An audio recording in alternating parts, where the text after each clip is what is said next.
Halo, selamat datang di channel YouTube saya.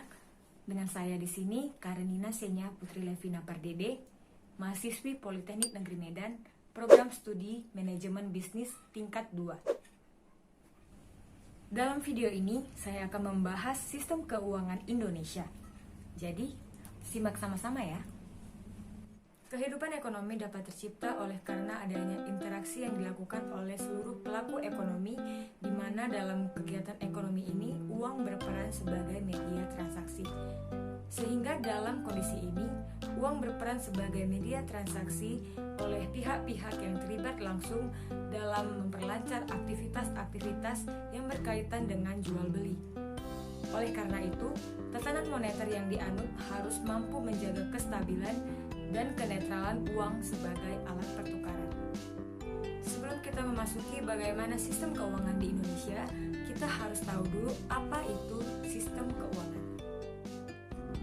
Menurut Peter S. Rose dalam bukunya yang edisi ke-7 tahun 2000, sistem keuangan dapat diartikan sebagai kumpulan institusi, pasar, ketentuan perundangan, peraturan-peraturan, dan teknik-teknik di mana surat berharga diperdagangkan, tingkat bunga ditetapkan, dan jasa-jasa keuangan atau financial service dihasilkan serta ditawarkan ke seluruh bagian dunia. Sistem keuangan beroperasi di tingkat nasional dan global. Mereka terdiri dari layanan, pasar, dan institusi yang kompleks dan terkait erat yang dimaksudkan untuk menyediakan hubungan yang efisien dan teratur antara investor dan deposan. Sistem keuangan pada dasarnya merupakan tatanan dalam perekonomian suatu negara yang memiliki peran utama dalam menyediakan fasilitas-fasilitas jasa keuangan, di mana fasilitas-fasilitas jasa keuangan tersebut disediakan oleh lembaga-lembaga keuangan seperti pasar uang dan pasar modal. Selanjutnya kita akan masuk ke dalam fungsi-fungsi pokok sistem keuangan, di mana terdapat 7 fungsi pokok sistem keuangan. Fungsi yang pertama adalah fungsi tabungan atau saving function, yang kedua ada fungsi kekayaan atau wealth function, yang ketiga ada fungsi likuiditas atau liquidity function, yang keempat ada fungsi kredit atau credit function, yang kelima ada fungsi pembayaran atau payment function, yang keenam ada fungsi risiko atau risk function, yang ketujuh ada fungsi kebijakan atau policy function. Nah, sekarang kita akan memasuki bagaimana sistem keuangan di Indonesia. Dalam perjalanan sejarah sektor keuangan Indonesia, sistem keuangan mengalami perubahan dan perkembangan yang sangat fundamental, terutama pada era deregulasi yang terjadi pada akhir dekade 1980-an, di mana dilanjutkannya dengan diundangkannya beberapa undang-undang di bidang keuangan dan perbankan. Sistem keuangan terdiri dari otoritas keuangan, sistem perbankan, dan lembaga keuangan bukan bank. Otoritas keuangan ada 4 bagian. Yang pertama, Bank Indonesia selaku otoritas keuangan dan moneter. Yang kedua ada pemerintah atau Departemen Keuangan. Kewenangan Departemen Keuangan dalam melakukan pengaturan dan pengawasan hanya pada lembaga keuangan bukan bank setelah Bank Indonesia menjadi lembaga independen. Yang ketiga ada Otoritas Jasa Keuangan. Yang keempat ada Lembaga Penjamin Simpanan yang bertugas memberi jaminan atas simpanan kepada nasabah bank. Selanjutnya ada sistem perbankan. Sistem perbankan Indonesia memiliki suatu sistem yang disebut Sistem Informasi Manajemen Sektor Perbankan Bank Indonesia atau disebut SIM-SPBI yang terdiri dari Sistem Informasi Manajemen Pengawasan atau SIMWAS, Sistem Informasi Bank dalam Investigasi atau SIBADI, dan yang terakhir Data Mart Data Pokok Bank. Selanjutnya adalah sistem lembaga keuangan bukan bank. Lembaga keuangan bukan bank adalah semua lembaga atau badan yang melakukan aktivitas keuangan baik secara langsung maupun tidak langsung, menghimpun dana dari masyarakat dengan menerbitkan surat-surat berharga dan menyalurkan dana tersebut untuk membiayai investasi di berbagai perusahaan. Dengan adanya LKBB, maka konsumsi domestik bergerak maju dan mendorong laju perekonomian. Lalu, apa yang dimaksud stabilitas sistem keuangan? Stabilitas sistem keuangan adalah suatu kondisi yang memungkinkan sistem keuangan nasional berfungsi secara efektif dan efisien, serta mampu bertahan terhadap kerentanan internal dan eksternal, sehingga alokasi sumber pendanaan atau pembiayaan dapat berkontribusi pada pertumbuhan dan stabilitas perekonomian nasional. Lalu, kenapa sistem keuangan harus stabil?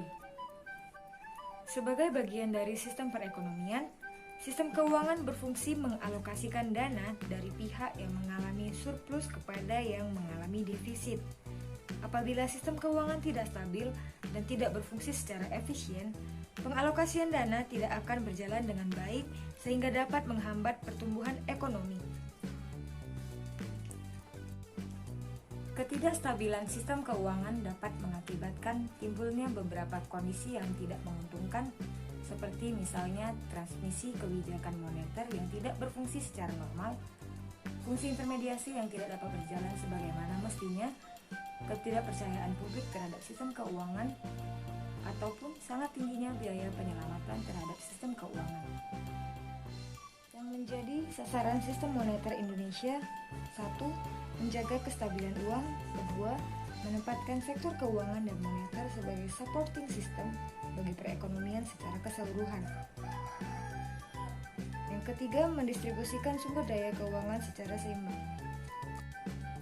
Lalu siapakah yang menjaga dan memelihara stabilitas harga? Inilah tugas Bank Indonesia selaku bank sentral. Adapun tugas utama Bank Indonesia yaitu: 1. Menetapkan dan melaksanakan kebijakan moneter. 2. Mengatur dan menjaga sistem pembayaran. 3. Mengatur dan mengawasi bank. Bank Indonesia bertugas untuk melaksanakan kebijakan moneter, yaitu menjaga kestabilan harga, di mana Bank Indonesia akan menjaga tingkat inflasi sesuai dengan target tertentu yang telah ditetapkan oleh pemerintah setelah bekerja sama dengan Bank Indonesia. Yang menjadi tujuan kebijakan moneter Bank Indonesia: 1. Menjaga stabilitas rupiah. 2. Bank Indonesia masih belum memiliki kredibilitas di hadapan para pelaku ekonomi. 3. Inflasi di Indonesia bukan semata-mata fenomena moneter. Dan 4. Sasaran tunggal inflasi tidak heran diartikan secara kaku sebagai hilangnya pertumbuhan. Bagaimana jika nilai uang bergejolak? Kenaikan harga dapat menyebabkan nilai uang menurun. Fenomena kenaikan harga barang ataupun jasa yang terjadi secara menerus disebut inflasi. Pada dasarnya, perekonomian membutuhkan inflasi dalam tingkat tertentu untuk tumbuh. Namun, inflasi yang berlebihan akan menyebabkan kerugian. Untuk itu, sangat penting menjaga stabilitas harga. Bagaimana cara Bank Indonesia mencapai target inflasi tersebut? Bank Indonesia memiliki beberapa instrumen kebijakan moneter yang dapat digunakan, seperti suku bunga kebijakan BI atau BI rate yang ditentukan oleh Rapat Dewan Gubernur BI, di mana keputusan ini didasari oleh prospek pencapaian inflasi dan kisaran target. Penentuan tingkat BI rate akan memengaruhi ekonomi dan inflasi. Adapun yang menjadi peran adanya pengawasan lembaga perbankan yaitu: 1. Bank adalah lembaga kepercayaan, di mana masyarakat atas dasar menitipkan dananya ke bank untuk dialokasikan pada kegiatan produktif dalam perekonomian. 2. Bank menjadi lembaga yang membantu kelancaran sistem pembayaran dalam perekonomian.